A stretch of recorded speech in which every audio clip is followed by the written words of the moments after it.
बिहार में भाजपा के अध्यक्ष थे 2015 में। ये आदमी बड़बोले हैं।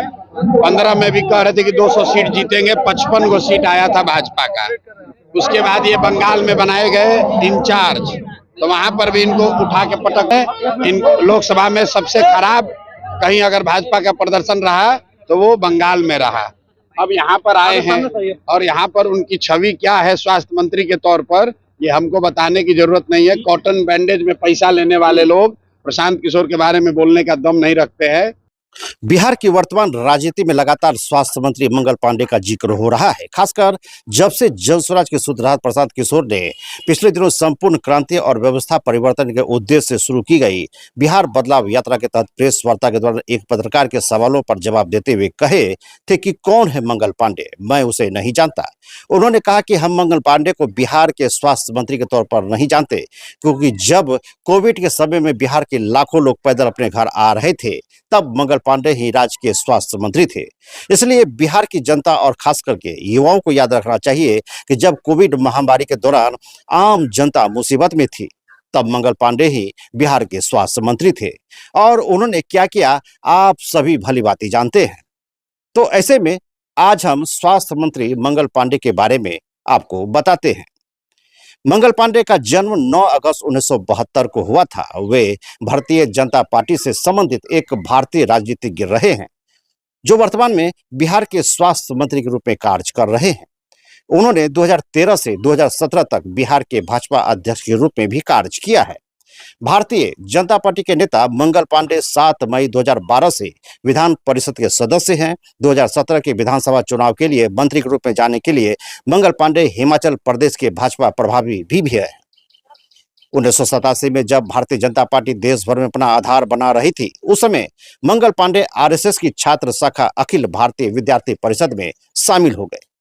इस अवधि के दौरान वे सरकार के विरोध में पर्चे छापने, विरोध प्रदर्शन करने और प्रदर्शन आयोजित करने में शामिल हो गए। उन्होंने 1988 से आरएसएस की शाखाओं में भी जाना शुरू किया और एक नियमित स्वयंसेवक बन गए। 1989 में महाराजगंज के प्राथमिक सदस्य के रूप में भाजपा में शामिल हुए और उन्हें महाराजगंज की कार्यकारी समिति का सदस्य बनाया गया। 1992 में पांडे को पार्टी के सिवान इकाई का कार्यकारिणी समिति सदस्य चुना गया, जिसके बाद पूर्णकालिक राजनीति में उन्होंने प्रवेश किया। 1988-89 के दौरान विश्व हिंदू परिषद के शिला पूजन कार्यक्रम के आयोजन में भी मदद की। उन्होंने 1994 में भारतीय जनता युवा मोर्चा राज्य कार्य समिति में शामिल किया गया था। थोड़े समय के भीतर उन्हें 1995 में सारण क्षेत्र भाजयुमो का प्रभारी बनाया गया। मंगल पांडे हमेशा पार्टी नेताओं की उम्मीदों पर खरे उतरे और इसके परिणाम स्वरूप 1997 में राज्य सचिव भाजयुमो के रूप में एक और जिम्मेदारी मिली, वो था राज्य सचिव के रूप में। उन्होंने राज्य भर में सख्ती से यात्रा की और 1997-98 के दौरान LK आडवाणी के स्वर्ण जयंती रथ यात्रा के सह प्रभारी थे।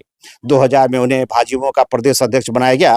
प्रदेश अध्यक्ष के रूप में उन्होंने तत्कालीन लालू यादव की सरकार जवाब दो हिसाब दो के खिलाफ अभियान शुरू किया था, जिसके तहत पार्टी के कार्यकर्ता तत्कालीन वाजपेयी सरकार द्वारा आवंटित धन के लिए राज्य सरकार द्वारा दिए गए खर्च के बारे में पूछते थे। जवाब न देने पर प्रखंड विकास पदाधिकारी के कार्यालयों में तालाबंदी की जा रही थी। यह अभियान एक बड़ी सफलता थी। राज्य भर में 10,000 से अधिक भाजयुमो कार्यकर्ताओं को गिरफ्तार किया गया था। पांडे को 2 बार गिरफ्तार किया गया, पहले छपरा में फिर मुजफ्फरपुर में। इससे उन्हें राज्य और पार्टी रैंकों में भारी लोकप्रियता दिलाई। 2003 में उन्हें जोनल प्रभारी संगठन बनाया गया और बाद में 2005 में उन्हें प्रदेश महासचिव भाजपा बनाया गया। 2006 में श्री राधा मोहन सिंह की अध्यक्षता में उन्हें फिर से दूसरी बार राज्य महासचिव की जिम्मेदारी दी गई। वह 2008 और 2010 में 2 और कार्यकालों के लिए कार्यालय में बने रहे। इसके अलावा कोई अन्य जानकारी स्वास्थ्य मंत्री मंगल पांडे से संबंधित हमारे दर्शकों को हो तो वे कमेंट सेक्शन में जरूर साझा कर सकते हैं।